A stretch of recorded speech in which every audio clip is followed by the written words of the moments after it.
नमस्कार दोस्तों, आज के इस खास विश्लेषण में हम विज्ञान के एक ऐसे टॉपिक को पूरी तरह से डिकोड करने वाले हैं जो एग्जाम्स और हमारी डेली लाइफ दोनों के लिए एकदम क्रूशियल है। जी हाँ, हम बात कर रहे हैं विटामिन्स की।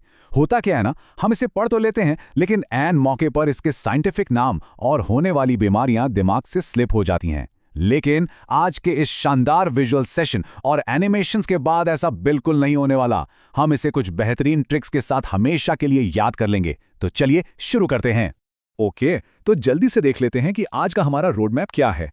हम शुरुआत करेंगे विटामिन के बेसिक से, फिर देखेंगे पानी और फैट में घुलने वाले विटामिन्स का अंतर, इसके बाद B complex family, vitamin C, fat soluble vitamins और फाइनली ब्लड क्लॉटिंग और उन शानदार ट्रिक्स पर बात करेंगे जिनसे ये सब कुछ याद रहने वाला है। भाग 1, आवश्यक विटामिन का परिचय और कुछ मिथक तोड़ना। चलिए सबसे पहले एक बहुत ही कॉमन गलतफहमी को दूर करते हैं। एक सवाल है, अक्सर थकान होने पर ऐसा लगता है ना कि यार कोई विटामिन की गोली खा लें तो एकदम सुपरमैन जैसी एनर्जी आ जाएगी। तो क्या वाकई विटामिन हमें ऊर्जा यानी एनर्जी देते हैं? इसका जवाब है बिल्कुल नहीं, कोई चांस ही नहीं है। ये एक बहुत ही सॉलिड साइंटिफिक फैक्ट है कि विटामिन से हमारे शरीर को कोई भी एनर्जी या कैलोरी नहीं मिलती।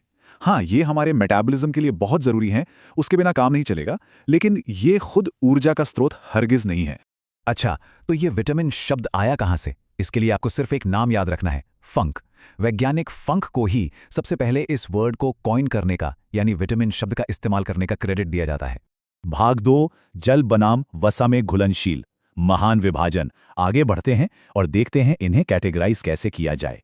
इतने सारे विटामिन्स को याद रखने का सबसे लॉजिकल तरीका है इन्हें 2 अलग अलग टीमों में बांट देना, और ये एनिमेशन इस चीज को एकदम परफेक्टली दिखाता है। एक तरफ है पानी वाली टीम यानी जल में घुलनशील विटामिन बी और सी, और दूसरी तरफ है वसा या फैट वाली टीम विटामिन ए, डी, ई और के। शरीर इन्हें कैसे अब्जॉर्ब करेगा ये इसी बात पर डिपेंड करता है। अब सवाल आता है कि इसे याद कैसे रखें। रटना बिल्कुल नहीं है, इसके लिए एक बहुत ही मजेदार और मशहूर ट्रिक है। भैंस गई पानी में, है ना कमाल की ट्रिक। देखिए, भैंस से हो गया विटामिन बी और स से हो गया विटामिन सी, और चूंकि भैंस पानी में गई तो इसका सीधा सा मतलब है कि विटामिन बी और सी दोनों ही पानी में घुलनशील हैं। बात खत्म। बाकी जो बचे वो वसा वाले हो गए। भाग 3, बी कॉम्प्लेक्स परिवार, एक तथ्य सघन तालिका। चलिए अब इस बड़ी सी फैमिली को थोड़ा डिकोड करते हैं। ये जानकारी थोड़ी घनी है, इसलिए इसे टेबल से समझना बेस्ट है। जल्दी से मेन पॉइंट्स देखते हैं। विटामिन B1 थायमीन, इसकी कमी से होता है बेरी-बेरी। B2 राइबोफ्लेविन से मुंह में छाले हो जाते हैं। B3 नियासिन, बहुत इंपॉर्टेंट है, इससे पिलाग्रा या 4D रोग होता है। B5, B6, B7 एनर्जी और एंजाइम के लिए जरूरी हैं। फिर आता है B9 यानी फॉलिक एसिड, जो प्रेगनेंसी के दौरान एनीमिया दूर करने में बहुत काम आता है। और हाँ, B12 साइनोकोबालुमिन, इसमें एक बहुत स्पेशल चीज होती है, कोबाल्ट धातु। ये अक्सर एग्जाम्स में पूछा जाता है। और इसी से जुड़ा एक बहुत ही इंटरेस्टिंग फैक्ट है। अगर हम उस सफेद चमकदार पॉलिश किए हुए चावल की बात करें ना, तो पॉलिशिंग के प्रोसेस में उसका विटामिन B1 पूरी तरह से खत्म हो जाता है। लेकिन इसके बिल्कुल ऑपोजिट एक गोल्डन राइस होता है। ये कोई आम चावल नहीं है, इसे साइंटिफिकली ऐसे तैयार किया गया है कि ये विटामिन ए से एकदम भरपूर होता है। भाग 4, विटामिन सी और दैनिक आवश्यकता। अब बात करते हैं विटामिन सी यानी एस्कॉर्बिक एसिड की।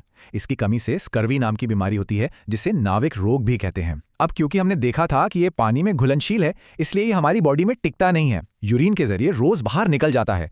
इसलिए हमें इसे रोज, जी हाँ, डेली डाइट में लेना पड़ता है। खट्टे फल, मिर्च और आंवला इसके सबसे बढ़िया सोर्स हैं। लेकिन एक बहुत बड़ा सरप्राइज, दूध, जिसे हम इतना कंप्लीट फूड मानते हैं, उसमें विटामिन सी बिल्कुल 0 होता है। भाग 5, वसा में घुलनशील विटामिन ए, डी और ई। चलिए पानी वाली टीम से बाहर निकलकर फैट सॉल्युबल टीम की तरफ चलते हैं। सबसे पहले विटामिन ए या रेटिनॉल, ये हमारा बॉडीगार्ड है। इसे एंटी इन्फेक्शन विटामिन कहते हैं। अगर इसकी कमी हो जाए तो रतौंधी या नाइट ब्लाइंडनेस हो जाती है, जिसमें कम रोशनी में दिखना बंद हो जाता है। लेकिन रुको, यहाँ एक बहुत बड़ा कंफ्यूजन होता है। कलर ब्लाइंडनेस या रंगों को ना पहचान पाना, ये विटामिन ए की कमी से नहीं होता। वो पूरी तरह से एक जेनेटिक यानी आनुवांशिक बीमारी है। इसे बिल्कुल क्लियर रखिएगा। इसके बाद आता है विटामिन डी यानी कैल्सिफेरॉल। ये सच में बहुत अमेजिंग है। इसे सनशाइन विटामिन कहते हैं क्योंकि सूरज की रोशनी से हमारी बॉडी इसे खुद बना लेती है। और पता है सबसे शॉकिंग बात क्या है? इसका कोई भी प्लांट सोर्स है ही नहीं। मतलब किसी भी पेड़ पौधे से आपको नेचुरली विटामिन डी नहीं मिल सकता। और तो और इसे शरीर में एक हार्मोन की तरह भी कंसिडर किया जाता है। इसकी कमी से बच्चों की हड्डियां कमजोर होकर रिकेट्स हो जाता है और बड़ों में ऑस्टियोमलेशिया हो जाता है। इस फैट सॉल्युबल फैमिली में अगला मेंबर है विटामिन ई, टोकोफेरॉल। इसका फंक्शन बहुत ही स्पेसिफिक और क्लियर है। इसे प्रजनन और उर्वरता यानी रिप्रोडक्शन और फर्टिलिटी को बढ़ाने वाला विटामिन माना जाता है। भाग 6, रक्त का थक्का और याद रखने की ट्रिक्स। हम इस चर्चा के सबसे इंटरेस्टिंग और आखिरी हिस्से में आ गए हैं।